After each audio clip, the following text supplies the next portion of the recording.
Olá, bom dia a todos. Bom dia, Rio Grande do Sul, 11 horas e 36 minutos. Hoje é terça-feira, dia 12 de janeiro. Veja agora comigo os destaques de hoje. Temporal causa estragos e uma morte no sul do estado. As fortes rajadas de vento surpreenderam passageiros e tripulantes de uma lancha que fazia a travessia entre São José do Norte e Rio Grande. Saiba as informações atualizadas dos transtornos em todo o estado daqui a pouco. Idosa é agredida durante assalto em São Leopoldo. Entenda como a dupla de ladrões surpreendeu moradores dentro de casa. Pai e filho presos com quase R$500 mil em dinheiro na fronteira com o Uruguai. Os dois disseram que estavam indo ao país vizinho fazer compras. Já te conto o que eles queriam trazer para o Brasil. É os guri. No Inter de Abel Braga, os garotos fazem a diferença e chegou o dia. Aqui no SBT, a Casa da Libertadores, o Palmeiras busca confirmar a vaga para a final.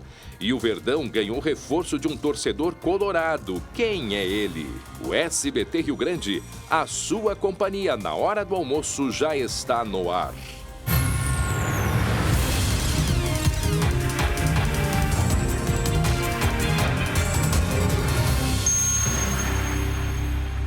Olha só, daqui a pouco você vai ver que os criminosos não perdoam mesmo. Além de terem roubado um carro de idosos lá em Lajeado Grande, eles também levaram um cãozinho de dentro de uma casa em Caxias do Sul. Tá aí o cãozinho.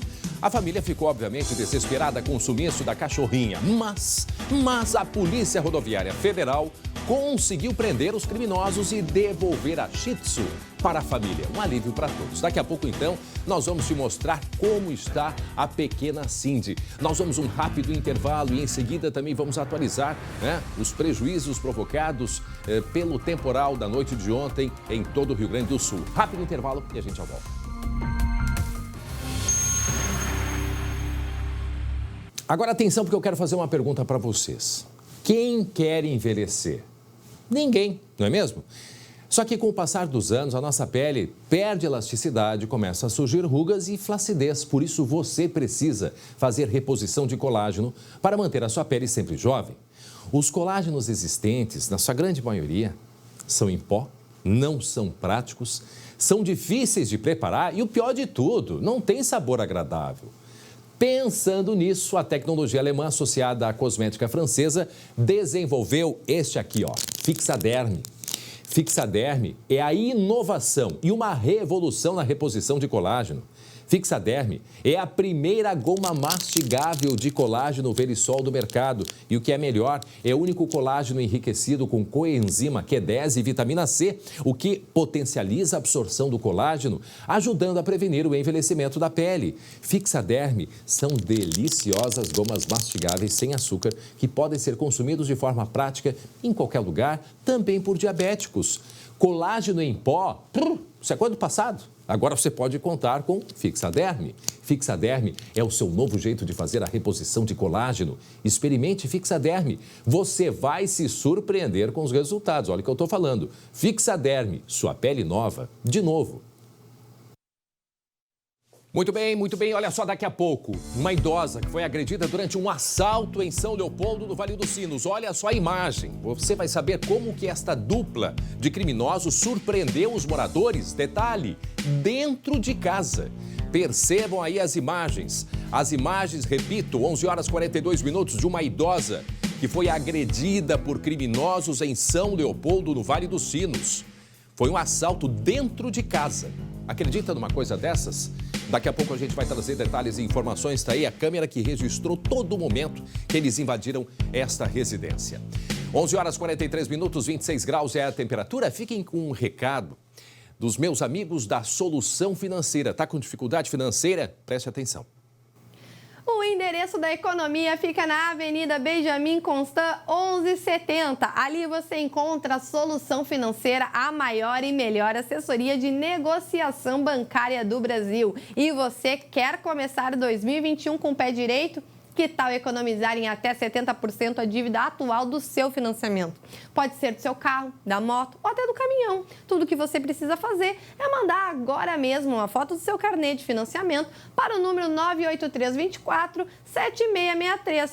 A análise é completamente gratuita para os 30 primeiros que fizerem a solicitação. E o trabalho da Solução Financeira é garantido em contrato. Então já pode ir pensando no que você vai fazer com todo esse dinheiro que vai economizar. Dá para viajar, trocar de carro e até mesmo investir na compra ou reforma da casa própria. Não perca mais um minuto. O WhatsApp é 983247663. E a Solução Financeira é a solução que você precisa.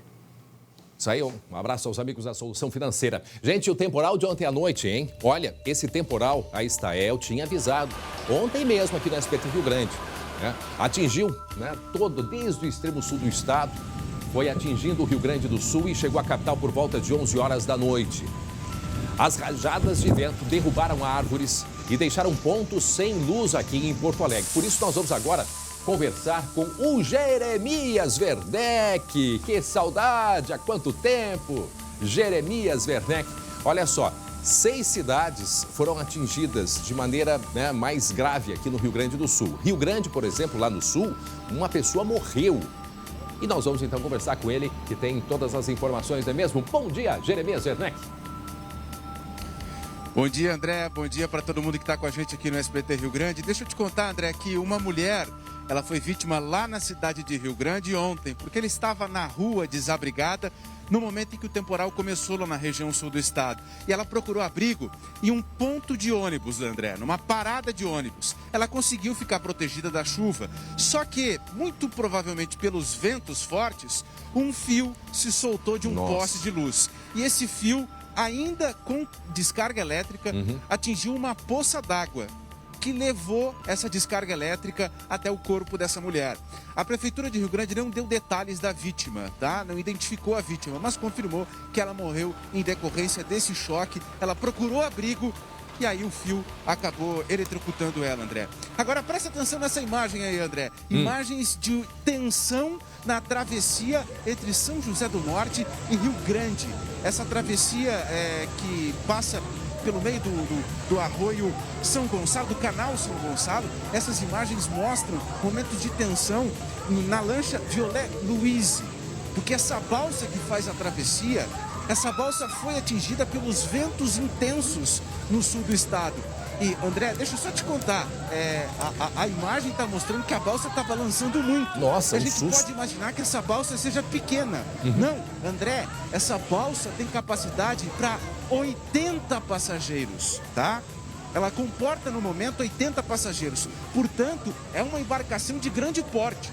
Só isso nos dá a dimensão dos ventos que tinha nesse momento na região, tá? A empresa que faz a travessia, André, relatou que a lancha saiu por volta de 7h20 da noite de Rio Grande, já chovia, mas não tinha vento. Então a travessia foi iniciada sem essas intempéries todas, tá? E aí, no momento em que a gente vê essas imagens, 3 tripulantes trabalhando e 59 passageiros. E essa travessia entre São José do Norte e Rio Grande foi bem intensa, né, André? Nossa, a gente fica olhando, cerca de 59 pessoas, né? Uma lancha que tem capacidade para 80, 59 estava cheio. E a gente percebe o desespero de muitas pessoas, enquanto isso outras pediam calma. Vamos escutar aí o pânico. Olha aí, o susto, o medo, porque tinha muito vento aí, média de 80 por hora. Vamos escutar aí, então. Calma.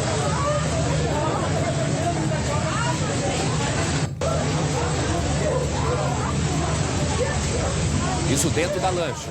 11h48 agora. Por volta de 7h30 da noite ontem, nessa travessia no extremo sul do estado. As pessoas colocando coletes, né, Jeremias? E muita gente apavorada. E são pessoas acostumadas com essa travessia. Com certeza, com certeza. André, um outro detalhe, tá?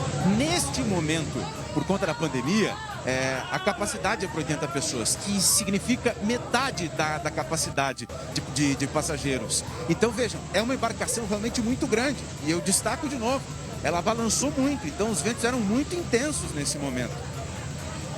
Mais de 80 por hora, imagina a situação das pessoas ali dentro e, como eu disse, pessoas que estão acostumadas a fazer. Eu só quero me certificar, eu acho que essa travessia é São José do Norte e Rio Grande, né? São José do Norte e Rio Grande. Isso. Quem olhar no mapa, a gente consegue ver ali, né, bem à direita, né, no mapa que a gente vê aquela extensão do Rio Grande do Sul, né, aquela laguna, é lá na pontinha embaixo que tem a ligação de São José do Norte com o Rio Grande. É uma distância curta, mas o suficiente para provocar esse susto todo dentro da embarcação, como dissemos, por volta de 7h30 da noite, ventos a 80 km por hora. Aliás, Rio Grande, uma das cidades mais atingidas, né, Glauco Pazza, pelo temporal que passou ontem pelo Rio Grande do Sul. E nós tínhamos adiantado aqui, inclusive com a Estael Cias, já feito este alerta, Glauco. André,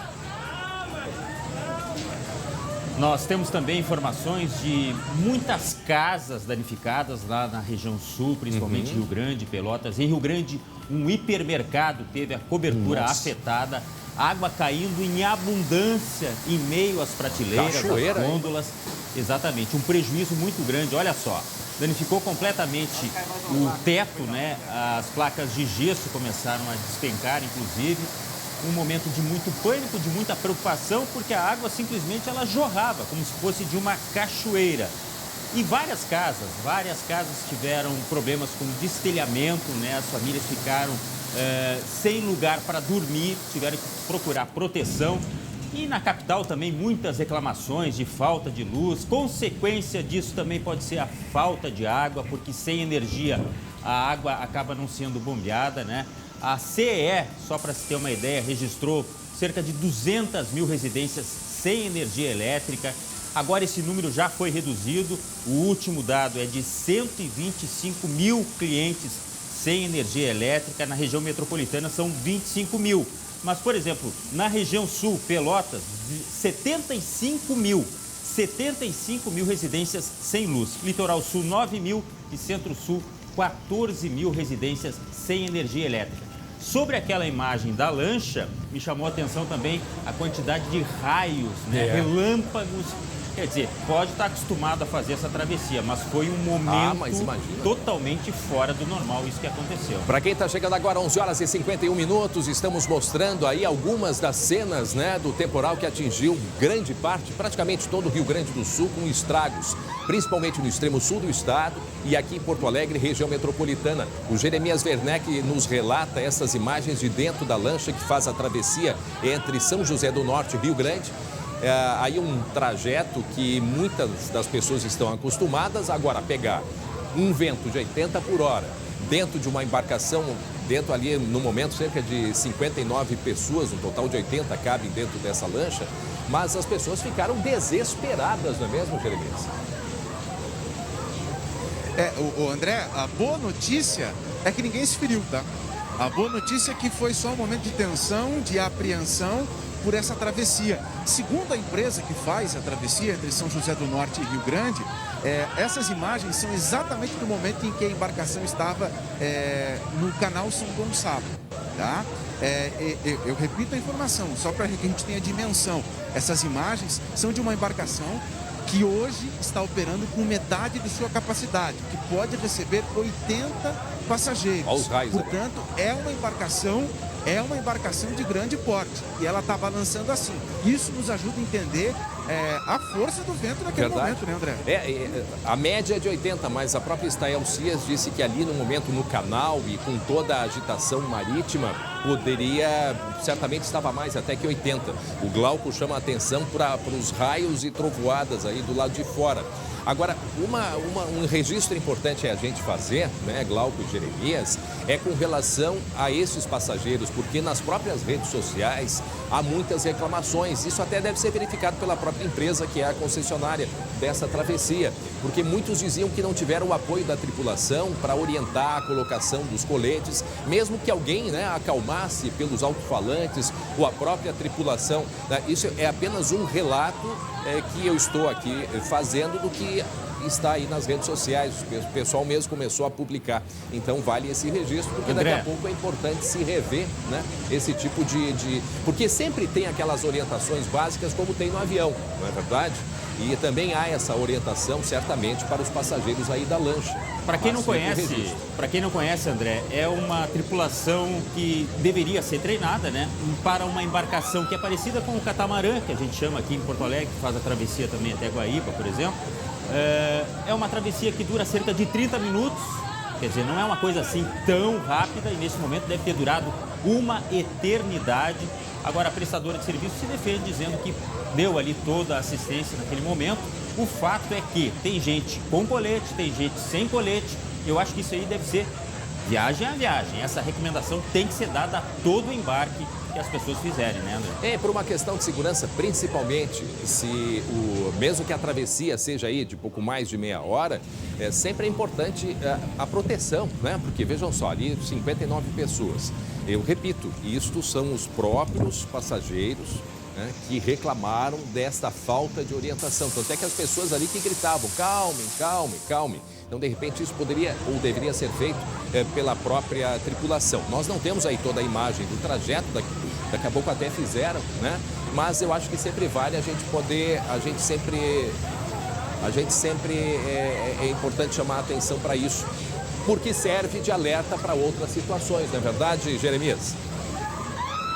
Com certeza, a gente está falando, André e Glauco, de quase 60 passageiros para 3 tripulantes, né? E no início da imagem a gente vê que a mulher, bem no centro da imagem, ela tenta colocar o colete e não consegue. Aí a câmera vai para a direita, depois volta e a gente vê que ela já virou o colete.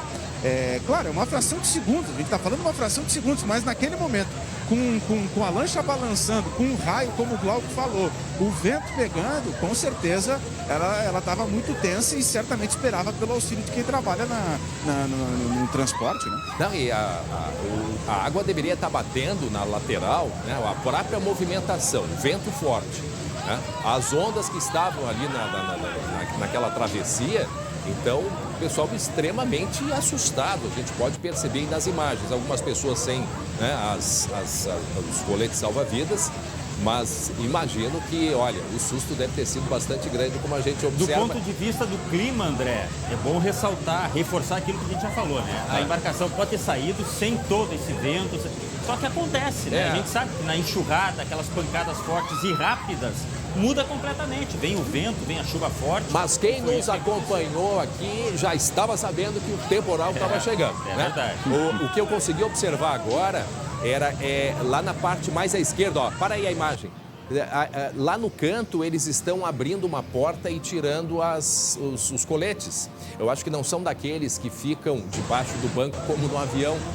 Percebam lá no canto, ó, bem lá no canto, há uma pessoa que está recolhendo os coletes. Essa é a sensação que se tem, não me parece que eles estejam junto ao banco.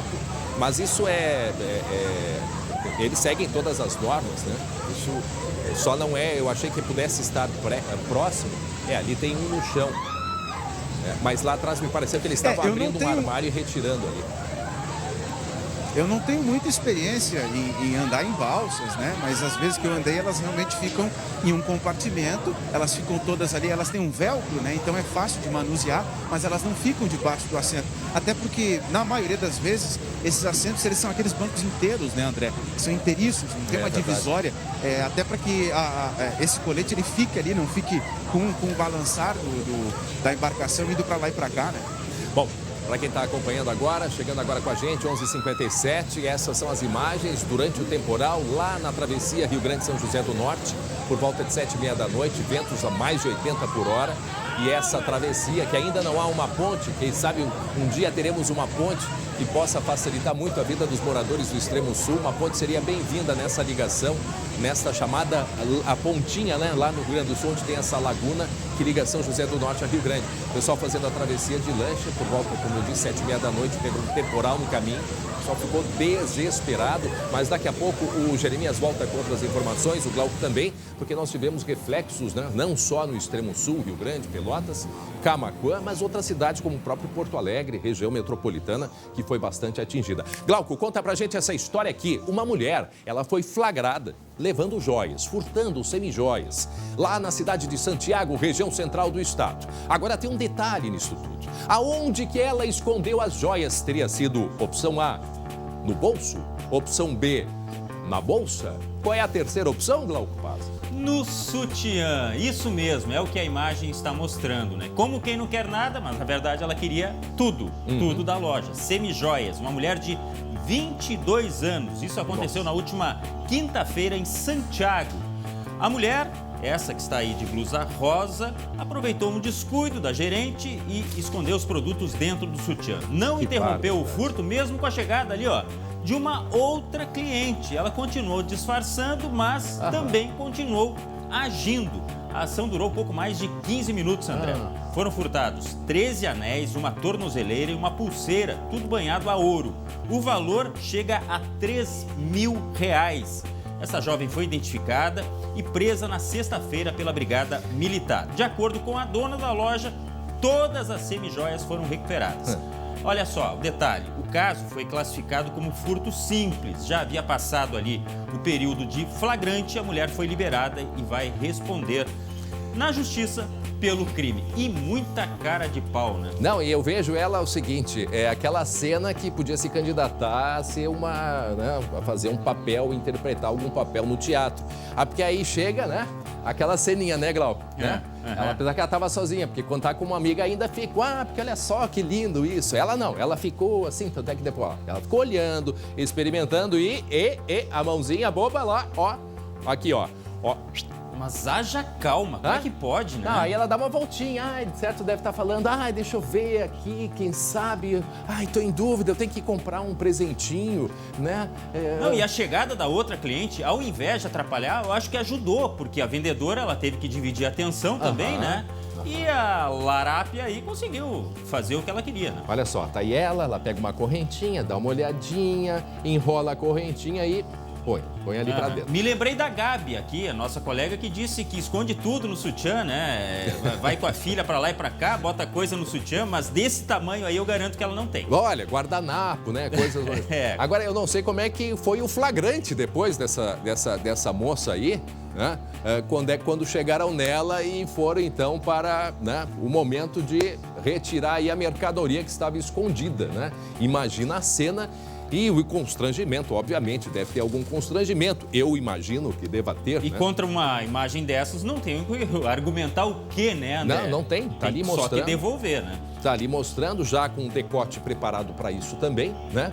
Não vai ir com uma camisa fechada que não consiga colocar e guardar todas essas semijoias aí que ela levou. Então já estava, né, com a roupa apropriada para isso. E disfarçando ali, olha só a quantidade, ó, 1, 2, 3, 4, 5, 6, 7, 8, 9, 10 anéis, uma gargantilha. Tornozeleira? Não é eletrônica, né? Mas não, essa não deu tempo de botar. E aqui como é que chama aquela, um tipo bracelete, né? É uma pulseirinha, uma pulseira. O bracelete ele é todo fechado. Mas enfim, olha, guardou bastante coisa, né? Foi o tempo. Essa é aquela correntinha que ela olha fininha e vai lá e esconde de maneira muito rápida. Então vejam, 1, 2, 3, 4, 5, 6, 7, 8, 9, 10 anéis e essas duas pulseiras. Todo este material que foi roubado, olha ali, ó. Olha a agilidade, ela olha aquela correntinha fininha, faz uma bolinha e... vou procurar mais alguma coisa e vai lá e guarda. Aí começa a olhar os anéis. Ela tá em liberdade, tá? Lembrando que ela não foi pega em flagrante, mas vai responder. Logicamente que você, comerciante, ó, fica de olho. Nesse caso, os R$3.000 equivalente à mercadoria foi recuperado. Mas ela deve estar por aí, porque quem rouba uma vez, né? Tem que ficar de olho. Muito bem, 12:02 agora e atenção, você vai ver daqui a pouco as informações atualizadas, né, dos transtornos em todo o Rio Grande do Sul. Fortes rajadas de vento que surpreenderam os passageiros e também os tripulantes de uma lancha que fazia a travessia entre São José do Norte e Rio Grande no extremo sul do estado. Quer dizer, pânico, pavor. E teve muito vento, uma média de 80 km por hora em muitas cidades do Rio Grande do Sul.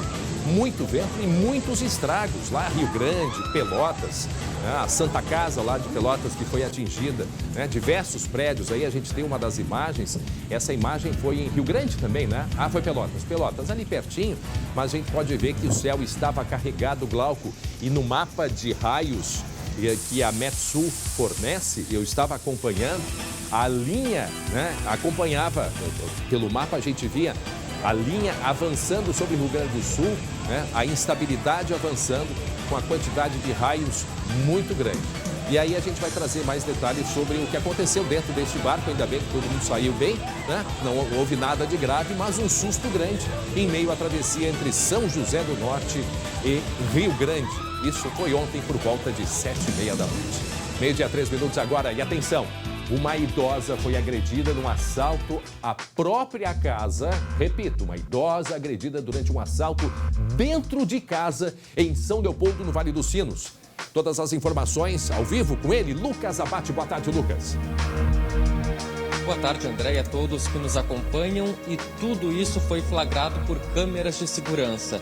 Esse assalto aconteceu no último dia 3 de janeiro, no bairro Charlau, em São Leopoldo. E segundo vizinhos dessa idosa, é a segunda vez que uma residência é assaltada dessa forma na mesma rua.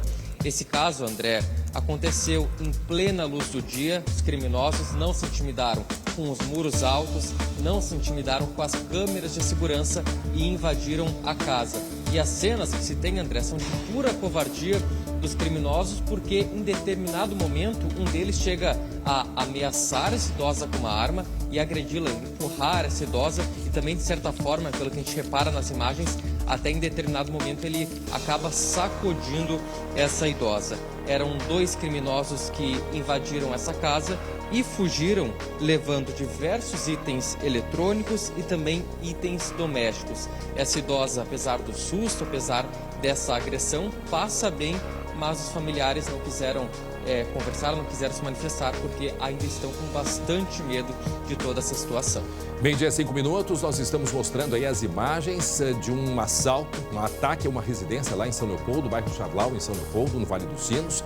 E uma senhora que foi agredida. Essas imagens, como é que elas foram feitas? As imagens das próprias câmeras de segurança? Repete pra gente, pra quem tá chegando agora, Lucas. André, são imagens de câmera de segurança da própria casa que foi invadida por esses criminosos. Primeiro dá para ver até que eles acabam dando uma especulada, olham para dentro da casa, vê se conseguem alguma possibilidade de entrar. E na sequência já é possível ver os criminosos dentro do pátio. Um deles até parece que meio que cai, tem uma dificuldade de entrar no pátio porque o muro era realmente bastante alto. Mas mesmo assim, com o muro alto, mesmo com as câmeras na frente da casa, eles invadiram e foram flagrados ali, inclusive com uma arma. Não tem como saber se era uma arma de fato verdadeira, se era uma arma de brinquedo, mas o fato é que eles ameaçaram a idosa com essa arma e até em determinado momento dá para ver que eles acabam empurrando bastante essa idosa. Isso aconteceu quando? No último dia 3 de janeiro. E segundo os moradores, André, foram 2 crimes bem parecidos nessa mesma rua em menos de 2 meses. Não, e a gente observa que foi durante o dia, né, Lucas? Durante o dia, não sei se é possível ver nas câmeras exatamente o horário, André. Dia 3 foi mas domingo. Era durante o dia. O bairro Charlau, em São Leopoldo, que é um bairro bastante residencial, mas também muito movimentado, e nada disso intimidou esses criminosos. Olha. Era dia, tinha muro alto, tinha câmera, e até pelo ângulo que a gente vê essa câmera, provavelmente eram câmeras que seriam possíveis de serem vistas do lado de fora, do lado de fora da rua, né? Então, mesmo com tudo isso, os criminosos não se intimidaram, invadiram o local e ameaçaram essa idosa dessa forma. Para quem está chegando agora, estamos mostrando o ataque de 2 criminosos numa residência em São Leopoldo. Pela imagem, pela sombra, a gente tem uma ideia que seja por volta do meio-dia. E agora eu vi no canto ali 1h32. 1h32 da tarde de domingo, pessoal em casa, descansando no domingo, em meio à pandemia, reservado em casa. Aparece ali na imagem inicial eles pulando, não é, a cerca. E aí o momento que eles... Olha ali, ó. Ali vai mostrar de novo, ó. Ele chega ali, chega o primeiro, chega o segundo por trás, vem olhando, disfarçando calmamente. A hora que eles pulam e já com a arma na mão. né? Na maior tranquilidade. E no domingo tem menos movimentação, né? E aí por volta do meio-dia o pessoal está em casa, tá ali preparando o almoço, né? E aí já no domingo já estava calor. E aí então eles entram e a primeira imagem que a gente vê é eles atacando essa senhora. Dá mais detalhes pra gente, Lucas. Ela estava sozinha, chegou a ficar ferida. Bom, o psicológico já deve ser assustador numa situação como essa, né, Lucas? O André, é impressionante a velocidade, a facilidade que esses criminosos conseguem para subir nesse muro. A gente vê que é um muro alto, até uma casa bem protegida, e com uma facilidade, com uma rapidez, eles conseguem invadir a casa. Nas imagens só é possível ver essa idosa e não se tem detalhes ainda se ela estava sozinha dentro de casa, porque como a família não quis se manifestar, né, muito assustada ainda com toda essa situação, preferiu não se manifestar, não falar nada. Mas, de fato, essa idosa que foi flagrada na imagem sendo ameaçada sob a mira de uma arma. Apesar de todo o susto, apesar desse trauma psicológico que provavelmente ela vai ficar, não tem informações que ela teve ferimentos mais graves nessa ocorrência. Olha aí o momento que ele bate nela, né, Glauco? Glauco, a gente não está te escutando, agora sim. Eles pularam esse muro alto, né? Ali, ó, a hora que ele agride ela. Saúde eles têm de sobra, será que eles não conhecem uma enxada? Mas enfim. E em nenhum momento eles correram, foram assim, ou seja, eles são malandros mesmo, eles são da atividade ruim. E foram lá e fizeram isso com a idosa, que pelas informações que a gente tem, só queria proteger alguma coisa de eletrônico pequeno, porque eles levaram o celular, levaram alguma coisinha de eletrônico que estava na cozinha ali, porque ela não teria grandes coisas dentro de casa. Então é maldade mesmo, é crueldade, é covardia isso que eles fazem. A gente consegue observar pelas imagens que há mais uma pessoa, tem mais uma pessoa junto com a idosa, é o que a gente consegue ver pela imagem. Aí o momento que o primeiro pula, né, disfarçando com a arma na mão, e aí entra o segundo, né, ali ó, é o que vem atrás, olhando para todos os lados para ver se ninguém está vendo. E a hora que eles chegam pela garagem, olha ali, agora a gente observa lá dentro, se consegue enxergar se tinha mais alguma pessoa lá dentro. A hora que eles entram ali pela cozinha, né, da garagem direto para a cozinha, ali essa senhora que está com o cabelo preto e aparece uma outra pessoa que parece que está com uma touca, né? Vai aparecer... Não, tem uma pessoa de cabelo preto que apareceu ali, né, que é a primeira que entrou, e aí aparece uma outra pessoa que aí é uma touca, ou a própria senhora com o cabelo mais claro, mas aí... Ali os dois, ele pegou alguma coisa olhando com a mão, né? Pegando com a mão e olhando para ver se era algum objeto, sempre cuidando para o lado de fora, enquanto que aquele de camisa branca, os dois, um não estava usando máscara, né? Não estava usando máscara, aí começa a fazer uma revista na cozinha e depois vai aparecer então essa segunda pessoa que estava com ela, que é a hora que ele até faz, me parece que ele até agride, né? Até agride, ele está com... Aí, ó, esse momento que aparece essa outra pessoa, que a gente vê que na cabeça parece que está com uma proteção, uma touca, ou um cabelo branco, talvez, não sei, me pareceu mais uma proteção. A hora que ele tenta pegar com a mão, ó, ele tenta pegar com a mão essa senhora, essa pessoa que está ali, a gente não consegue identificar, e na mão direita a arma, né? Lucas. André, o que é bom de tudo isso é que essa idosa, né, apesar do susto, poderia ter acontecido uma tragédia, esse homem apontando uma arma, mantendo essa idosa sob a mira de uma arma o tempo todo, felizmente teve só esse trauma psicológico e não teve ferimentos e não aconteceu nenhum tipo de disparo de arma de fogo. Mas fica aí a dica e a orientação, mesmo em casa, final de semana, meio-dia, 13h, tem que ficar atento porque os criminosos não têm dia, nem hora, nem local, a todo momento podem ser surpresa, né, para todos nós. Muito bem, meio-dia e 11 minutos agora e a Polícia Federal apreendeu mais de R$400 mil aqui na fronteira com o Uruguai. E o Glauco tem as informações, mas R$400 mil, qual seria o destino desse dinheiro, hein, Glauco? Pois é, e quase R$500 mil não deveria ser um carro forte, mas não era. Era um carro normal de passeio, né? Um veículo com dinheiro escondido que foi abordado na aduana brasileira do Chuí, no extremo sul do estado, na fronteira. Pai e filho estavam no carro e foram presos por evasão de divisas e lavagem de dinheiro. A dupla transportava R$435 mil no estofamento dos bancos dianteiros do carro com placas de Balneário Camboriú, Santa Catarina. Questionados pelos policiais, os ocupantes informaram que comprariam, sabe o que, André? vinhos nos free shops ali do Uruguai. E aí eu fico imaginando 435 mil, fazer uma conta rápida. Olha, dá vinho para beber, para fazer comida, para fazer sagu. É vinho que não acaba mais, Olha, com 435 mil. o- Ambos foram presos, tá? Porque o dinheiro não teve origem comprovada, ninguém sabia de onde tinha saído aquela grana toda. Aquilo que a gente já explicou, né? E o próprio policial rodoviário explicou pra gente, né? Um inspetor. O dinheiro, se é comprovado, não tem problema nenhum. Ah, vendi uma casa, vendi um carro, tô aqui, a comprovação. Mas um detalhe, esse dinheiro estava no banco. No banco do cara. É? Estava no banco, até eles podiam ter dito, mas qual é o problema? O dinheiro tá Tá no no banco. banco. É. Enfim. Né? Aí o detalhe escondido no estofado do banco, né? Tava bem escondidinho. E agora, será que convenceu, assim, de fato, a intenção deles era comprar? Até poderia ser, alguns vinhos caríssimos, quem sabe, mas mesmo assim explica, mas não justifica. Estava muito bem escondido o dinheiro. A Polícia Rodoviária Federal, com toda a sua expertise, certamente foi daqueles casos que a polícia parou e aí eles Começou a começaram a ficar tremeção. nervosos porque estavam com todo esse quase $500 mil escondido, guardado no banco. E por que esse rigor também? Que não é o rigor, na verdade é a lei, né? Porque muita gente faz o leva e traz de dinheiro, passando a fronteira, sem declarar. Agora só um pouquinho, ô Glauco. Peraí, só um pouquinho. Essa história, ela já não cola desde o início. Ah. Porque não está fechada a fronteira?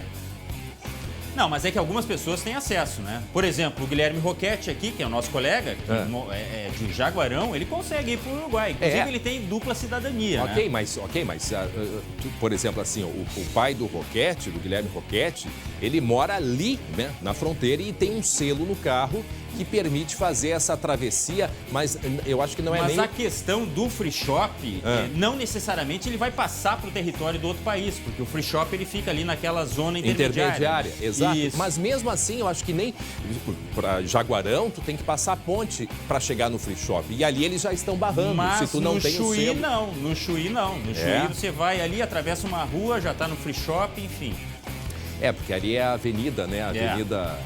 Como é que é o nome daquela? Exemplo de Livramento, não tem a fronteira, não tem rio, né? Não tem... Fronteira É seca. a fronteira seca, né? É. Mas, de qualquer forma, mesmo com a fronteira seca, bom, o detalhe é esse. Ô André, aprende o negócio. Quando o cara quer fazer a maldade, não tem fronteira, não tem pandemia, ele vai fazer. Ou então larga aquela assim, né, Glauco? Ah, mas eu não sabia. Eu não sabia. Esse carro até nem é meu. Pois é, e o dinheiro, né? Também não sabia que não podia andar com esse dinheiro. É um modelo novo. Hã? E estava o dinheiro ali guardado no banco. Agora, comprar vinho, que vinho? Fiquei curioso para saber quais vinhos que eles iam adquirir e daqui a pouco o carro era pequeno para trazer todo esse dinheiro em vinhos, né? A não ser que sejam vinhos, né, daqueles especiais caríssimos, né? E aí a quantidade seria menor, mas quase R$500 mil para comprar vinho. E aí esse dinheiro foi todo apreendido e os dois certamente vão responder por todas essas... E tudo bem embaladinho, olha só, né? o detalhe ali, ó. Parece que é dinheiro que saiu do banco, tudo bem acondicionado. Mas saiu do banco, Glauco. Do banco do carro onde estava o dinheiro escondido. Isso mesmo, exatamente. Não é verdade? Repetindo, isso aconteceu na fronteira, lá no extremo sul do estado, lá entre ali é Ribeira... Chuí, não, Lá Chuí. no Chuí, perdão, Chuí. lá no Chuí. Temos aí o Chuí. Eu até nem sei como é o nome lá da avenida lá, é Sarandia ali em Livramento, né? Que o pessoal passa de lá para cá, daqui para lá, mas geralmente o acesso é muito mais facilitado, já que não precisa entrar dentro do território vizinho exatamente, né? Mas lá de qualquer dentro. forma, a circulação de pessoas está muito reduzida, até por causa dessas, né, limitações que temos devido à pandemia, né, não se consegue. Então, qualquer movimentação sempre é também motivo de suspeita para a experiente Polícia Rodoviária Federal. Olha só o que fala a Mônica aqui, que sabe tudo, né? Do lado uruguaio é a Avenida Brasil e do lado brasileiro é a Avenida... Uruguai. Matou a charada. Aí tem a Sarandi, que é lá em Ribeira, né? A Avenida Sarandi e Ribeira. E aqui na fronteira aí ali em Jaguarão, que atravessa e vai para Rio Branco, ali é o Rio Jaguarão, né? Onde tem a ponte do famoso Barão de Mauá, é o nome daquela ponte. Aliás, o Barão de Mauá, que me parece que era gaúcho aqui. O Barão de Mauá foi um importante negociador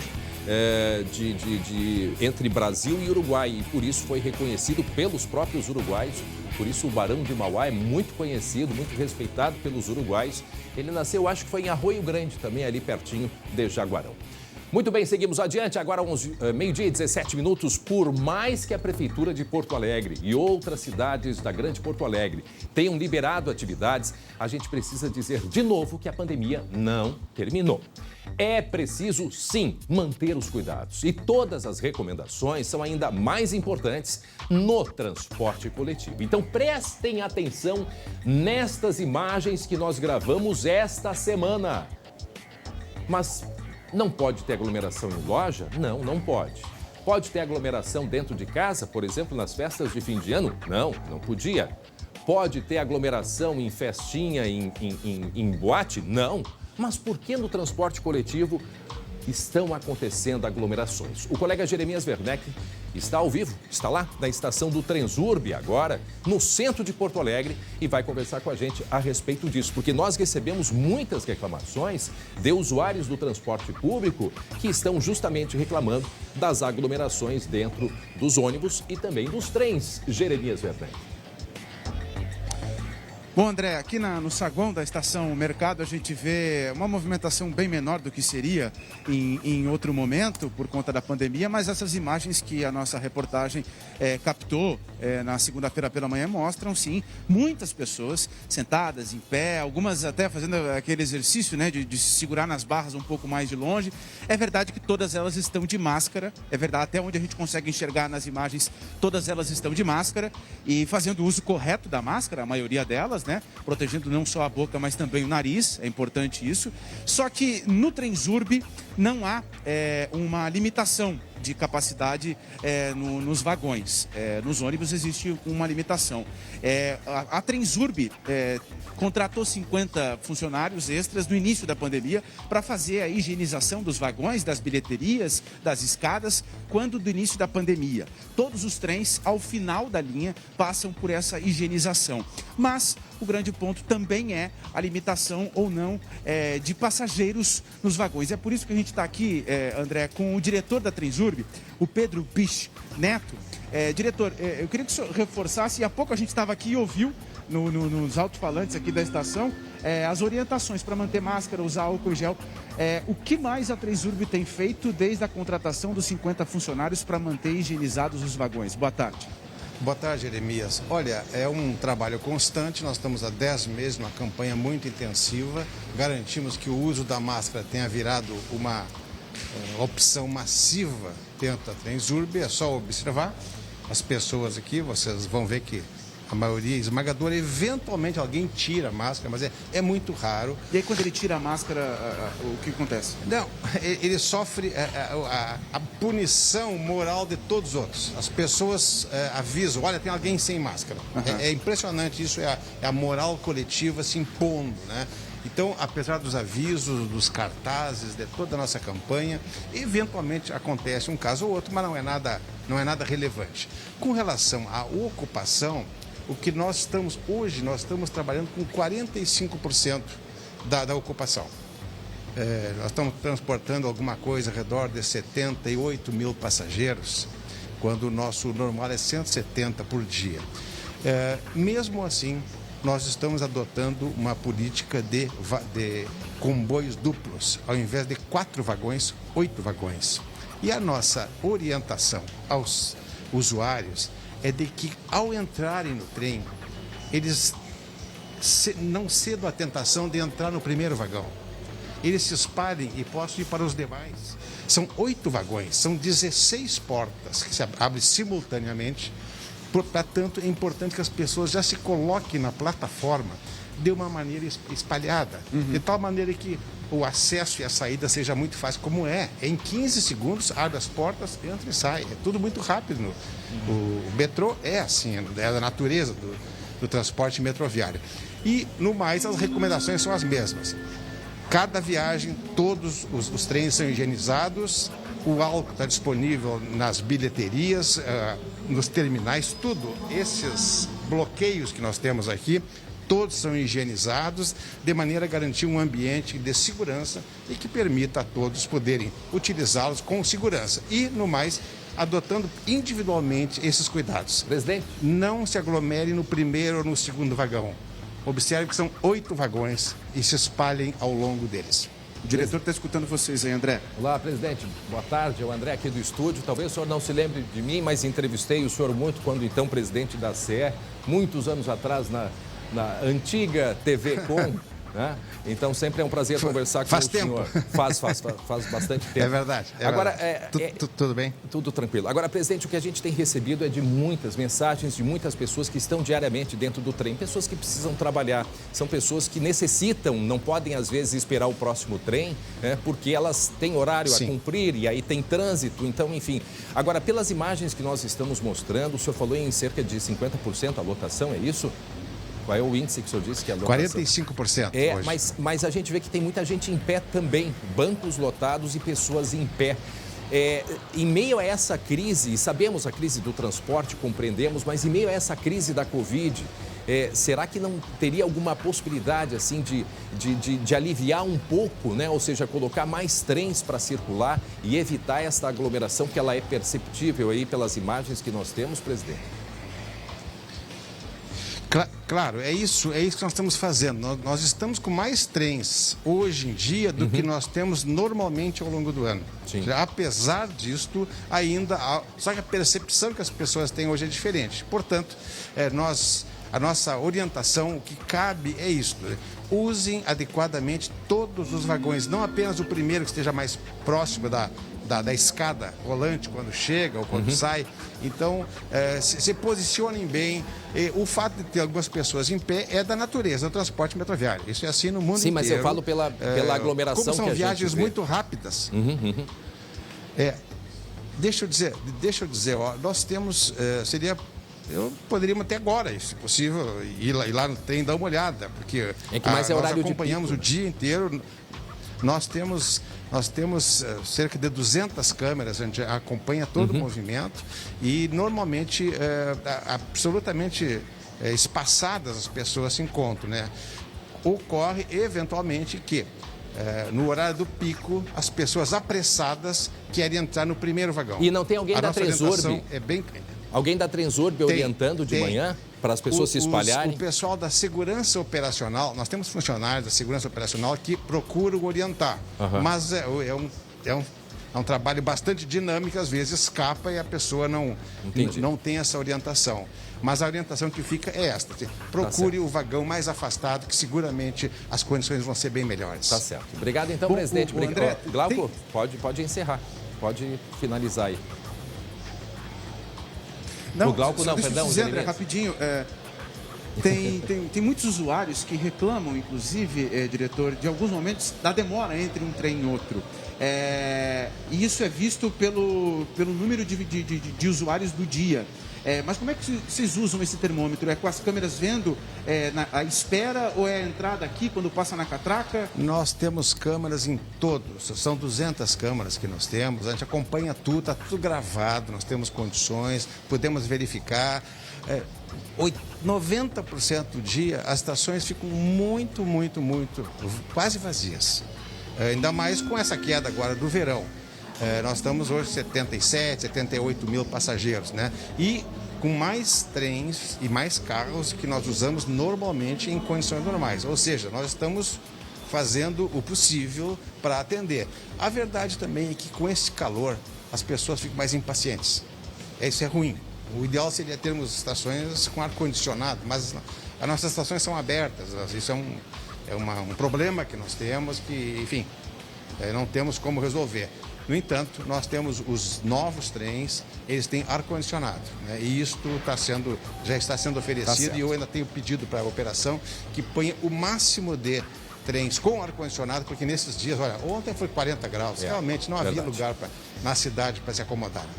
Tá certo, então, Jeremias. Obrigado, Jeremias Werneck. Obrigado, presidente Pedro Bicho Neto. É interessante, o presidente Pedro, ele participou de alguns governos, foi no governo Brito, já teve diversos cargos públicos e depois de um tempo, né, com atividades próprias, ele entrou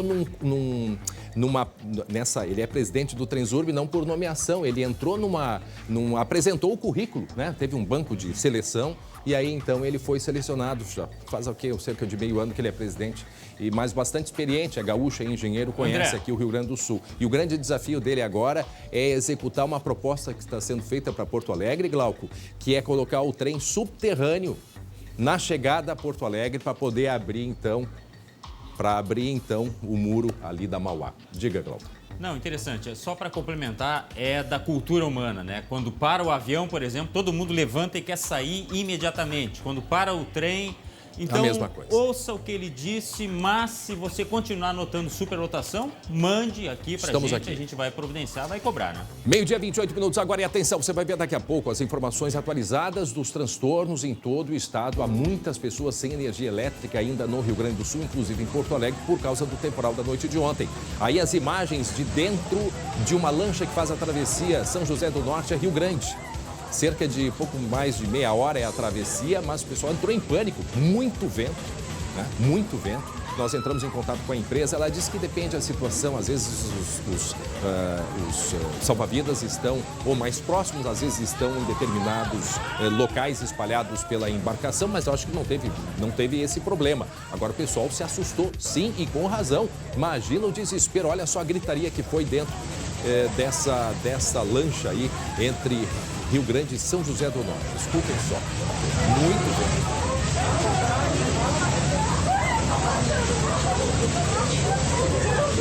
Então daqui a pouco a gente traz as informações atualizadas, os números, ainda, como eu disse, muita gente sem luz e com esse calor todo. Imagina a madrugada como foi, Glauco, o pessoal passando calor sem energia elétrica. E atenção, porque a Polícia Rodoviária Federal prendeu 2 homens com um carro roubado em Caxias do Sul. E não bastasse roubar o veículo, os ladrões não perdoaram nem o cãozinho de estimação de uma família que ficou em desespero, Glauco. Ladrões do cão, né? Os policiais faziam fiscalização na BR-116 quando abordaram uma caminhonete com placas de Flores da Cunha. Nela estavam 2 homens, um de 23 e outro de 30 anos, natural de Cambará do Sul, com extensa ficha criminal. Eles disseram que haviam adquirido o carro num leilão e junto estava um cãozinho da raça Shih Tzu de 1 ano. Eles disseram que era deles o bicho, tá? Depois a polícia confirmou que o carro tinha sido roubado e o cão também tinha sido furtado de uma residência ali perto, onde foi feita a abordagem. Bom, moral da história, os policiais pegaram o cachorrinho, né, acolheram e devolveram para a família. Tá aí a imagem, ó, a família proprietária da Cindy, essa cadelinha de apenas 1 ano, que agora, então, com esse final feliz, voltou para casa, passa bem, muito bem, por sinal, tá aí, ó. Lépida e faceira. O Glauco, esse carro que eles roubaram de um casal de idosos na descida da serra. Lembra que na semana passada tivemos um outro caso parecido de idosos também que tinham sido assaltados e levado o carro, né? Isso. Pelo visto, isso... Perto do Rio das Antas foi feita a abordagem e esses criminosos foram pegos, né? Pois é, exatamente. Então, veja que o foco, talvez, não sei se é mesmo a quadrilha, mas... Há 2 crimes que aconteceram aí com uma semana de diferença, o mesmo tipo, né, de crime, idosos dentro do carro descendo a serra, no momento que foram lá e fizeram o assalto. E aí a imagem da cachorrinha que foi devolvida, então. Eles inventaram uma história na hora da abordagem, né, que o carro recém tinha sido comprado, o outro disse que o cão era dele, mas aí quando a polícia foi bater a placa ali, viu que a história era bem diferente da contada por esses 2 homens, né, Glauco? Pois é, roubar cão... Olha, algumas pessoas podem achar estranho, mas tem gente que rouba cachorro sim. E cachorro tem grande valor de mercado, tá? Um Shih Tzu como esse aí, vai lá, 3 mil, 4 mil reais, é uma raça pequena, bom para criança, enfim. Mas é claro, não vamos aqui plantar medo coletivo, não, mas é só para dar o exemplo de que ladrão tem para tudo que é coisa, André. Sabe o que eu fiquei sabendo? Como é que tá a Cindy? Aliviada. Aliviada, meu Deus do céu. E ela agradeceu ao policial. Tá bom. Tá aí a Cindy que foi pra casa repetindo, a tinha gente sido ri roubado. porque foi final feliz, tá? Mas os verdade. Criminosos foram pegos e agora vão ter que responder. Agora eu vou te dizer, se um policial rodoviário se presta a escrever um livro sobre as histórias que presencia, olha, que livro sairia. Nossa. Hein? Não, e sobre o que eles fazem, esses criminosos? Exatamente, justamente por causa do dia seguinte, né? As ocorrências, como nesse caso, que abordaram um carro roubado e dentro a cachorrinha também, que tinha sido roubada, e se preocuparam em devolver, né? Não, eu imagino o seguinte, ó, vamos fazer o teste, vamos ver se tu é o dono do cachorro mesmo. Chama ela pelo nome. E aí inventa o nome e o cachorrinho não vem. Ah, para! Para quem está chegando agora, meio-dia e 33 minutos, essa cachorrinha Cindy, que tinha sido roubada, né? Estava dentro de um carro. Uma abordagem que aconteceu na Serra, né, Glau? BR-116, tá? Quando a Polícia Rodoviária Federal estava fazendo uma abordagem, este carro de Flores da Cunha, que segundo os ocupantes tinha sido adquirido num leilão, na verdade era roubado e junto estava este cãozinho, essa cadelinha de 1 ano, Shih Tzu, que também tinha sido furtado. Olha a felicidade da Cindy, porque olha o rabinho dela que não para ali, né? E as crianças da casa, né? Feliz da vida ali, os dois, ao terem encontrado a Cindy. E tá aí a cachorrinha que está muito bem, obrigado. Obrigado. E parabéns à nossa Polícia Rodoviária Federal aí, que, olha, tem cada história. Eu lembrei daquela, Glauco, porque eu fiquei sabendo, lembra quando a gente falou semana passada, daquele, foi no feriado, acho que é de Réveillon, que o carro, a pessoa tinha sido presa, o ladrão de carro, em 24 horas tinha sido preso 2 vezes com 2 carros roubados, né? Ele roubou a primeira vez, estava com o carro roubado, estava embriagado também nas 2 vezes. Aquele caso do embriagado. Aquele que lá em Seberi ficou com tanto sono, embriagado, que parou o carro em plena 386. Eu fiquei sabendo, não foi nem no estacionamento, na pista lateral, né? Como é que chama? Acostamento. No acostamento. Parou no meio imagina no meio de uma estrada. Olha o estado da criança. O estado da criatura, né? E aí depois ele foi pego aqui em Montenegro. Ué, mas não estava com o carro roubado? Tava com outro carro roubado. Era o segundo carro roubado, pela segunda vez bêbado, isso tudo em 24 horas. Muito bem, tá aí, parabéns à Polícia Rodoviária Federal. Por falar estamos falando aí da Cindy. Olha só, este caso que a gente vai mostrar agora de um homem que transportava cisnes em um carro. Pois é, eles foram presos na BR-116. Olha só os animais aí dentro. Mas então escuta só, André. Você estava falando agora sobre reincidência, né? Pois é. Ladrão que pratica a mesma coisa, é pego, mas mesmo assim não toma vergonha na cara, tá? Os policiais resgataram 17 cisnes do pescoço preto que eram transportados de forma irregular num carro com placas de Minas Gerais. No porta-malas, os agentes encontraram os bichos em situação precária. Olha só a forma com que eles carregavam estes cisnes no porta-malas. Totalmente sem documentação, logicamente, né? O veículo foi abordado na noite de sexta na BR-116 em Camaquã. O motorista, um catarinense de 36 anos, vai responder por crime ambiental. E, de acordo com a polícia, ele possui antecedentes criminais já tendo sido preso, eu vou repetir, já tendo sido preso por transporte de filhotes de arara. E olha só, a gente está mostrando ali na esquerda. Isso foi na semana passada, né? Essas araras que foram também encontradas, né? Com tráfico. E aí os bichinhos, aquela maiorzinha ali, não queria saber da pequenininha. Ela que queria a comida. Daqui a pouco ela avança ali na seringa. Olha aí ela. E aí, então, agora esse caso dos cisnes, né? Mas que barbaridade. Aí isso. E sempre essa região da fronteira, né? Será que ele vai ter que transportar um elefante para ficar na cadeia, hein? Porque ele já estava solto depois de cometer isso aí, agora já foi pego levando cisne. Bom, eu não sei o que falta acontecer, sinceramente, mas é crime ambiental, ele vai responder por mais este caso aí. E eu acho que até é inafiançável, né? Esse tipo de crime ambiental, pelo menos deveria ser. Não, olha a situação daqueles bichinhos ali dentro do carro. Totalmente desumano isso, contra tudo que a gente prega aqui. Os animais foram levados para Glorinha, no caso desses cisnes, tá? Por um criadouro. Até porque tem o seguinte, eles têm que ter um cuidado todo especial depois de tudo que sofreram, né? Mas eles já ficaram felizes da vida, porque aí aparecem eles aí nesse lago, livres, recuperados, depois de terem passado. E isso aí foi quando, Glau?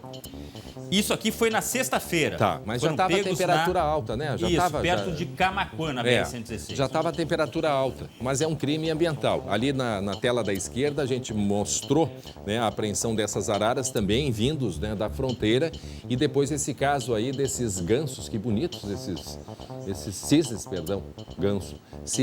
Esses cisnes de pescoço preto, mas acondicionados de uma maneira terrível. Os bichinhos estavam até fracos, olha só.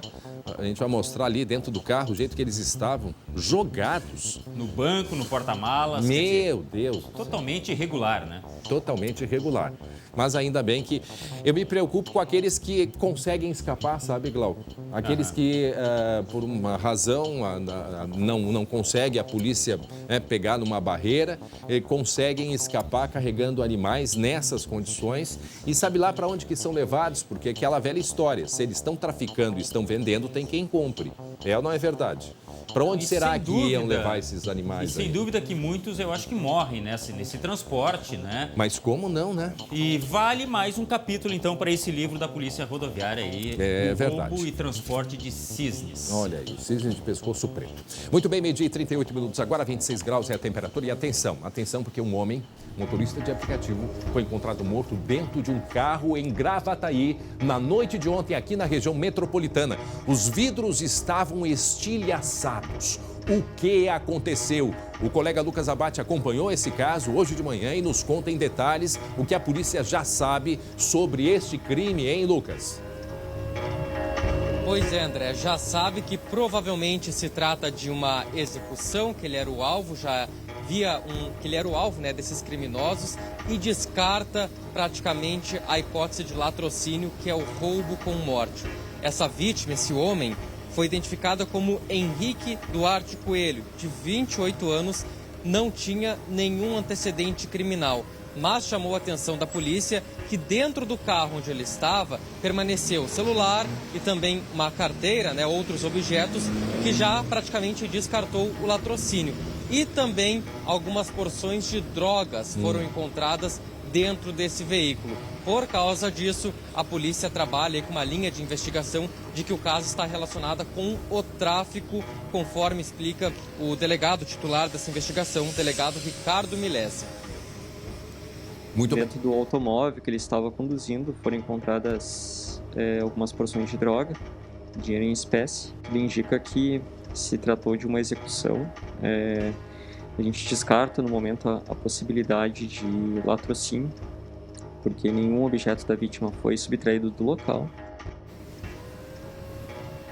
Lucas. E André, também chama a atenção da polícia a forma que o crime aconteceu, segundo foi apurado até por câmeras de segurança que flagraram toda a ação, mas não foram divulgadas para não atrapalhar a investigação. Mas, segundo a polícia, essas imagens mostram pelo menos 2 homens que descem de outro carro, vão até esse Onix onde estava o motorista, imediatamente já abriram fogo, atiraram contra ele sem falar nada, sem perguntar nada, e pelo menos 2 disparos acertaram a vítima. Essas imagens já estão sendo analisadas pela polícia. Segundo o delegado, nas próximas horas e ao longo do dia, eles vão buscar mais detalhes e também ouvir outras pessoas na região. Até pela manhã, nossa equipe esteve nessa Rua Vitória, no bairro Rincão da Madalena, um bairro bastante residencial em Gravataí, uma casa com diversas residências, poucos comércios, então certamente muitas pessoas presenciaram ou pelo menos ouviram toda essa ação e podem contribuir com a polícia. Mas a informação principal é de que está descartada, né? Apesar de ser um motorista de aplicativo, não se sabe se estava trabalhando ou não no momento, mas a polícia descarta essa hipótese de que ele foi vítima de um assalto. Tá certo, obrigado pelas informações, Lucas Abate. Agora faltando 19 minutos para 1 da tarde. Atenção, voltamos a falar sobre o temporal. Pelo menos 6 cidades aqui do estado foram fortemente atingidas pelo temporal aqui no estado na noite de ontem. Em Rio Grande, uma pessoa morreu. Voltamos a conversar com o colega Jeremias Werneck, porque teve essa morte que aconteceu lá no sul e também teve um pessoal que estava atravessando entre São José do Norte e Rio Grande, atravessando com uma lancha, né? A travessia é feita normalmente, diariamente, aí por moradores e trabalhadores entre Rio Grande e São José do Norte, que levaram um enorme susto por causa do vento, acima de 80 km por hora, mas final feliz para este caso aí, né, Jeremias? André, um trajeto que costuma ser rápido, ser tranquilo, foi muito tenso na noite de segunda-feira por conta dessas rajadas fortes de vento. Essa embarcação, a lancha Violet Louise, ela está operando com metade da capacidade, 80 passageiros. No momento dessas imagens, eram 59 passageiros e 3 tripulantes. A gente consegue observar aí no vídeo que teve uma certa dificuldade de alguns passageiros para colocar o colete. E nas redes sociais, alguns deles reclamaram que os tripulantes não auxiliaram na colocação do colete. Mas foi uma viagem tensa, mas que terminou sem feridos, André. Importante que sirva de lição, né? Porque a gente tem tido muitos temporais e é importante que as pessoas que estejam dentro da embarcação saibam aqueles avisos de segurança, né, normais, necessários diariamente, mas o pessoal se assustou, isso que eu disse, eles estão, todos esses, a maioria acostumada, porque essa travessia aí, não há ponte, né, precisa ser feita ou através com o carro, que tem as barcas que atravessam, ou então com estas lanchas, e aí, portanto, às 7h30 da noite, esse susto todo. Bom, nós temos ainda 6 cidades no Rio Grande do Sul, que foram bastante prejudicadas, né, pela chuva forte. Porto Alegre é uma delas, né, Jeremias? Sim, é isso, André. A gente está falando dessas cenas aí da balsa em São José do Norte e Rio Grande, lá por 7h20. Aqui em Porto Alegre, a chuva chegou por volta de 11 da noite. E ela veio junto com o vento. E esse vento forte, André, segundo a Prefeitura de Porto Alegre, chegou a 57 km por hora, tá? E esse vento, ele foi registrado em praticamente todos os bairros da capital. Por conta dessa ventania, a Prefeitura registrou 13 ocorrências de queda de árvore ou de galhos. E aí as equipes da Prefeitura foram acionadas para começar a agir, para retirar essas árvores caídas. A Prefeitura também informou que foram 8 os pontos com problema na rede de sinaleiras, de semáforos. Então, várias sinaleiras ao longo da noite de segunda-feira e do início da manhã dessa terça estavam em amarelo piscante. Com a falta de luz que afetou muitos pontos de Porto Alegre, as estações de bombeamento do DEMAI também foram afetadas. E aí, segundo as informações, foram 12 localidades de Porto Alegre que ficaram com problemas de abastecimento de água. Alguns bairros como trechos assim dos bairros, né, André? Agronomia, Protásio Alves, Belém Velho, Morro Santana, ao todo 12 localidades sofreram também com falta d'água nas últimas horas. Muito bem, em algumas regiões o vento chegou a 80 por hora, como no aeroporto Salgado Filho aqui em Porto Alegre. Outras 6 cidades, né? Vamos só repetir rapidinho, me ajuda aqui, Mônica, 6 cidades. Uruguaiana, Morro Redondo, que é pertinho ali de Pelotas, São Lourenço, pertinho, Pelotas, Rio Grande e Pedras Altas. Cidades ainda, né, que estão sofrendo as consequências do temporal. A gente vai continuar acompanhando e certamente hoje, no segunda edição, outras informações e atualização sobre os estragos provocados pelo temporal aqui no Rio Grande do Sul. Muito bem, agora faltando 15 minutos para 1 da tarde. Um novo ano começou e com ele novas oportunidades de sermos felizes ao lado de quem amamos. E para isso, tudo o que precisamos é saúde. E a IBCM está aqui para contribuir com a sua e a sua família. A saúde de você, a saúde da sua família. O plano de saúde da IBCM é a melhor alternativa para servidores públicos municipais e estaduais. Possui muitas especialidades médicas, além de terapias, fisioterapia e odontologia. E não há nenhuma coparticipação. O valor é sempre o mesmo e não muda de acordo com a idade. Contar com a IBCM em 2021 é a segurança que você precisa para aproveitar o ano com mais tranquilidade ao lado da sua família. Ligue 0800 647 5511 ou chame pelo WhatsApp que está aqui aparecendo na sua tela e conheça mais o que a IBCM tem para oferecer a você. IBCM, o plano de saúde feito para o servidor público. Muito bem, agora meio-dia e 48 minutos. Está na hora 47, está na hora da gente falar de esporte.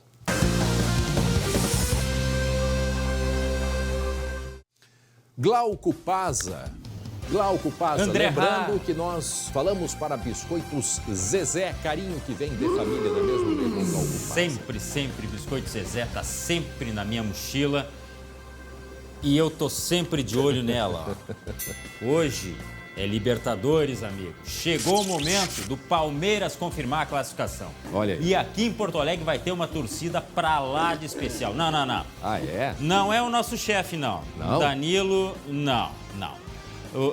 O chefe é um baita de um porco, né? Desculpa, porco é torcedor do Palmeiras, é aquele, né? Olha ele, ó. Ele vai Escuta entender aí, isso ó. aí. Ó. Nada como eu estar aqui no ar e poder falar isso do chefe, né? Mas olha só, vai ter torcedor do Palmeiras aqui em Porto Alegre e torcendo muito por uma das esperanças de gol do Verdão. Confere. Adriano Luiz. Luiz Adriano. É só a escrita ou um é o contrário do outro?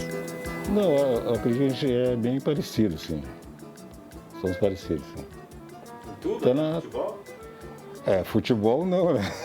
Ele é um jogador profissional, consagrado. Eu joguei só na várzea, então jogava em outra posição também. Ele é atacante, eu jogava no meio de campo. Celebridade, celebridade. Não tem copinho, não tem O pai, mundial. brincalhão, conquistou a internet. A alegria do filho também contagia. Luiz Adriano é daqueles sujeitos com estrela. Em 2006, por exemplo. Foi pro Mundial, né? Uma coisa que eu não esperava realmente que ele fosse, né?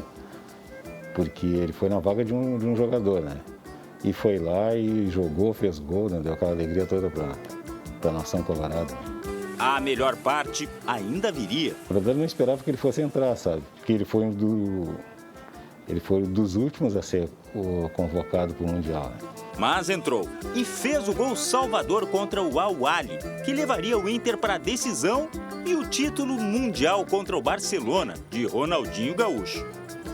Mais de 14 anos depois, o atacante continua sendo esperança de gol, como aquele marcado na Argentina. Dizem que o mundo é uma bola. E se é mesmo, ela girou tanto, mas tanto, que o seu Adriano vai ver daqui a pouco. O Palmeiras, do Luiz Adriano, encontrar quem? O Grêmio. É na decisão da Copa do Brasil. O fanático colorado ganhou fama na internet justamente por provocar os gremistas. Não tem copinho, não tem mundial. Ele já sabe, eu sou Palmeiras desde pequenininho.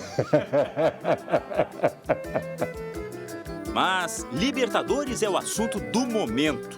Para o filho, aí vai o conselho do pai. Hoje mesmo eu converso com ele, tem que manter o foco porque qualquer coisa, ainda mais contra time argentino, pode dar tudo errado. Tem que ter foco e confiança, é isso aí. Para os colegas do Luiz Adriano, ouçam também esta sugestão. Mete a bola no chão que ele vai guardar. Ah, é? É. Mais que um? Não, um só tá bom. Umzinho só? Tá mais que bom para o homem de 2 corações. Figura, lembrando que a transmissão começa às 9h15 da noite, aqui na Casa da Libertadores. O Theo José, que é o nosso titularíssimo, tá com um problema, tá com Covid, não vai pro jogo hoje, mas Luiz Alano, o nosso grupo é longo, não tem essa história de grupo curto, não. Vai bancar uma baita de uma transmissão. Jeremias Werneck, que vai nos dar a honra de participar também, né, no esporte. Jeremias, tá classificado, ou não? Vamos com calma, né, Glauco? Tem que esperar o jogo, né? Eu tava vendo ontem um programa argentino, naquele link que tu me mandou, sabe, Glauco? E eles estão falando lá que eles apostam muito no Galhardo, para ver o tamanho da bronca pro River, para ver o tamanho da vantagem do Palmeiras, tá? E vamos combinar, entre Brasil e Argentina, vai torcer para quem, Glauco? Imagina, pra quem? Ora, pra quem? Aliás, eu vou torcer pra uma final brasileira, que o Santos também passe depois pelo Boca e tenhamos Palmeiras e Santos, né? Mas, você sabe, futebol é futebol, né, André? Você sabe, né? Futebol é futebol. Se não fosse, não seria futebol. E vice-versa. E vice-versa. E vice-versa. E futebol sem guri não é futebol. Agora vamos falar do Internacional, porque é o seguinte, ó. O Inter com os guris já tá uma outra figura. A gente falava tanto, né, de investimentos e tal. Pois dos últimos jogos, os guris fizeram uma grande diferença a favor do Internacional. Olha só, 6 vitórias seguidas, não só no Brasileiro, mas tem também aí Libertadores, tá? E participação dos garotos. Só para lembrar que o Praxedes, no último jogo, ele que tem 20 anos, fez o gol da vitória. Mas olha, além dele ali, o Praxedes tem 18, perdão. O Caio Vidal, que tem 20, fez no jogo anterior. O Yuri Alberto, que é o artilheiro da era Abel Braga, de 19 anos, fez 3 gols, ou seja, é muito importante a participação dos garotos. E eles se juntaram muito bem aí nessa mescla com os veteranos. Você concorda comigo, ô Jeremias? Concordo. O Yuri Alberto, o Inter pagou um bom dinheiro para pegar do Santos. O Inter foi ligado, estava no final de contrato. O Caio Vidal, o Inter achou no Porto de Caruaru, tá? Pagou R$300 mil, pagou R$300 mil pedalado em 12 vezes. E quem é o outro? O Praxedes. O Praxedes o Inter pegou do Fluminense, quando ele postou alguma coisa do Flamengo lá. Então o Inter estava muito ligado para pegar esses garotos. E mérito do Abel, que pegou esses garotos e botou eles para jogar. Então, quando a fase é boa, e o Inter vive uma fase boa, tudo ajuda também, né, Glauco? É verdade. E essa integração de veteranos ou mais experientes e garotos dá nisso aí que você vai ver agora. Essa entrevista que teve o Rodinei e o Praxedes falando sobre os desafios de quem faz mais gol e quem vai pagar a aposta para quem. Confere. Graças a Deus, hoje no escanteio que eu pude fazer uma boa cobrança, o Praxedes estava ali, uma movimentação linda e conseguimos... Tá rindo do quê? Conseguimos sair com a vitória, que era o mais importante dos 3 pontos. E lembrando que a gente apostou também quem ia fazer o primeiro gol de 2021. Sim, então agora mas tá bom. Valeu, Nação Colorada. Seguimos aí firme em busca desse título aí. Valeu, Praxe. Valeu. O bom é que eles apostam, 2 mil, 3 mil, 4 mil. Eu nem sei o que é isso, viu, Jeremias? Não vou te perguntar porque eu sei que... Eu quero fazer uma aposta contigo. Não, mas dá pra ser outra coisa. Pode ser água da torneira, coisa assim mais simples, né? Pode? depois a gente combina. Tá bom, então. Agora vamos falar de Grêmio, porque é o seguinte, ó. Sabe quando o Grêmio joga? Bom, Jeremias sabe. O Grêmio joga na sexta-feira. Tem futebol segunda, terça. Uma vez o Muricy falava, quarta e domingo. Agora não, segunda, terça, quarta, quinta, sexta, sábado e domingo. O Palmeiras enfrenta o Grêmio na sexta-feira, até porque tem essa maratona de jogos aí, calendário maluco por causa da pandemia, né? E o Grêmio que tem aí a presença do Jean-Pierre treinando no grupo, mas não tem ainda o Jeromel. E tem o Maicon também. Você arrisca alguma coisa de Grêmio pro jogo de sexta, Jeremias? Tem que ir com o que tem de melhor, né? O Grêmio tá marcando passo no Campeonato Brasileiro. Tem a final da Copa do Brasil, já a gente vai falar sobre isso. Mas o Grêmio tem que vencer no Campeonato Brasileiro, né? O Grêmio tem 13 empates no Campeonato Brasileiro, Glauco. Tudo bem, o Palmeiras é uma carne de pescoço, aquelas duras, sexta-feira em São Paulo. Mas tem que ir com o Maicon, tem que ir com o Jean-Pierre, tem que ir com todo mundo. O Grêmio tem que voltar a vencer no Campeonato Brasileiro, Glauco. Outra coisa que eu gosto é essa imprensa cobrando o time titular e depois o Renato vem pra cima, né, e dizer, essa imprensa aí vai cobrar do Jeremias. Eu não tenho nada a ver com a história. Agora, sobre... Eu aprendi com quem, de certo, a fazer isso? Comigo aprendi não. Contigo, né, Glauco? Comigo não, porque eu comecei agora. Cresci te assistindo, rapaz. Cresci te assistindo. Quem é que corta o áudio do Jeremias, pelo amor de Deus? Olha só. Tabela de jogos, decisão da Copa do Brasil, é uma matemática, é uma fórmula ali que está enlouquecendo todo mundo. Por quê? Porque é pouca data para muito jogo. Vamos lá. Por enquanto, o que está definido? Decisão da Copa do Brasil, do Palmeiras contra o Grêmio. Por enquanto é 3-10, tá? Mas com o Palmeiras indo para a final da Libertadores, seria dia 11 e 17 de fevereiro, tá? Agora, Palmeiras campeão da Libertadores, decisão contra o Grêmio em 28 de fevereiro e 7 de março. Eu não queria estar no lugar daquele cara que faz a tabela ali, porque é tanto se, Você arrisca dizer quando vai ser a final da Copa do Brasil, Jeremias? O Palmeiras vai classificar. Se eu arriscar quando vai ser a final... se eu arriscar quando é que vai ser a final, eu vou dizer o meu palpite, né? Na Libertadores. Eu não quis perguntar, eu mas considero que o Palmeiras... o Palmeiras tem muita chance de ser campeão. Eu considero assim. O Palmeiras tem muita chance de ser campeão. Então, eu tô imaginando que essa final vai ser em março. Se não for em março, Glauco, vai ser no meio do carnaval. Mas que carnaval? Nem tem carnaval. Aliás, eu não sei nem que ano nós estamos. É 2020, 2021, com esse negócio de pandemia. Tá tudo maluco. Uma coisa é certa. O Palmeiras vai ser campeão, senão aqui ninguém tira férias, porque o chefe vai enlouquecer e já disse, vai baixar uma portaria, ninguém sai. Palmeiras campeão, tá bom? Grande abraço, Jeremias. Abraço. Valeu, Jeremias, valeu. Muito bem, gente, olha só. 12h57 agora. Nós mostramos há pouco imagens dos trens que circulam aqui pela região metropolitana, né? Vai até, inclusive, ao Vale dos Sinos, né? Lá até Novo Hamburgo. Muita gente dentro dos vagões. As pessoas muito próximas uma das outras. Isso, né? A imagem aí diz tudo. Nós vamos agora conversar com o professor de Virologia da Universidade Fevale, professor Fernando Spilke.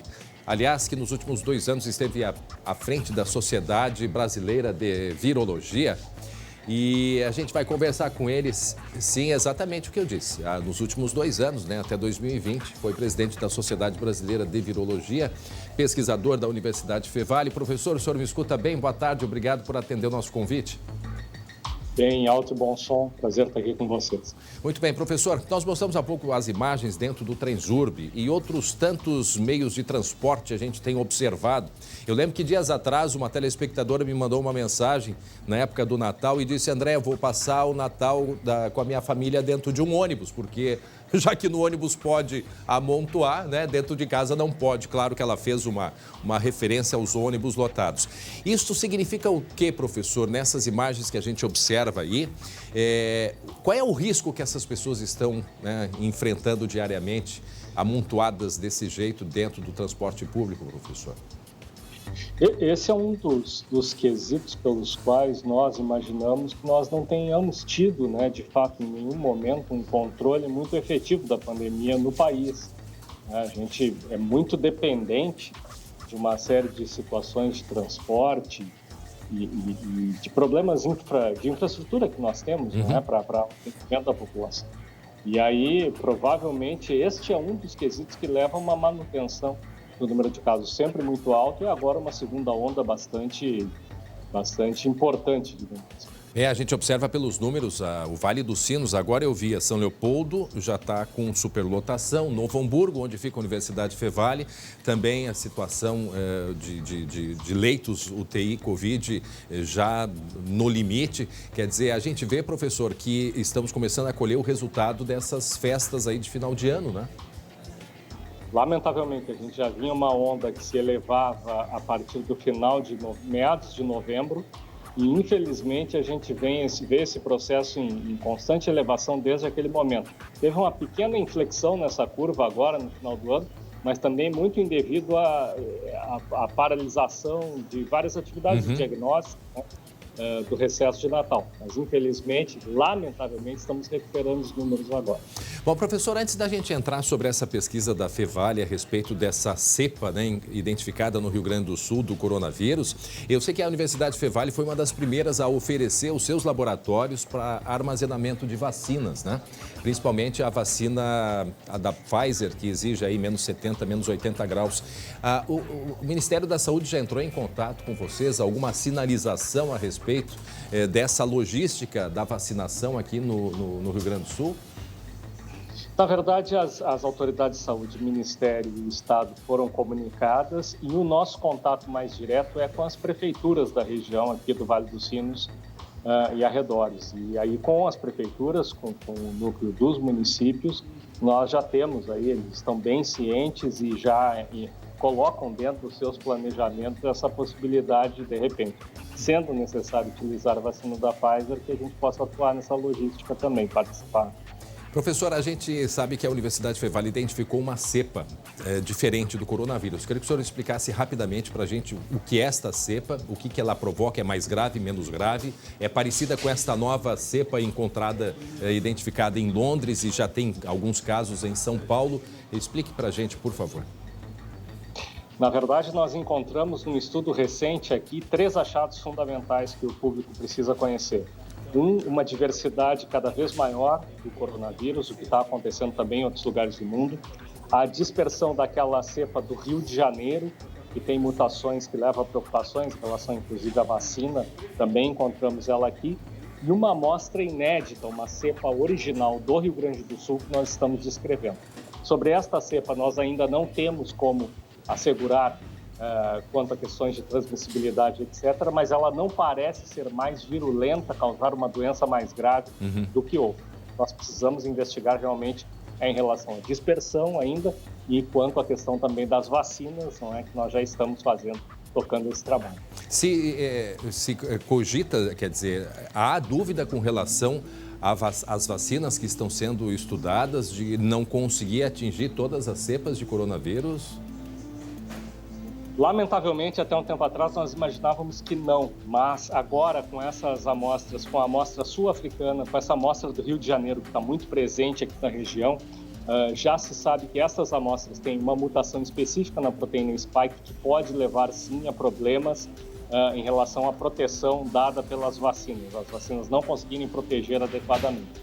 Isso ainda está em investigação, mas os indícios iniciais demonstram que talvez nós tenhamos que redesenhar, que logo gerar uma nova geração de vacinas para tentar combater também essas variantes novas que possuem essa mutação. Quantas variantes nós temos do coronavírus, especialmente no Rio Grande do Sul? Eu ouvi falar em 6 aqui no Brasil, não sei se procede esse número.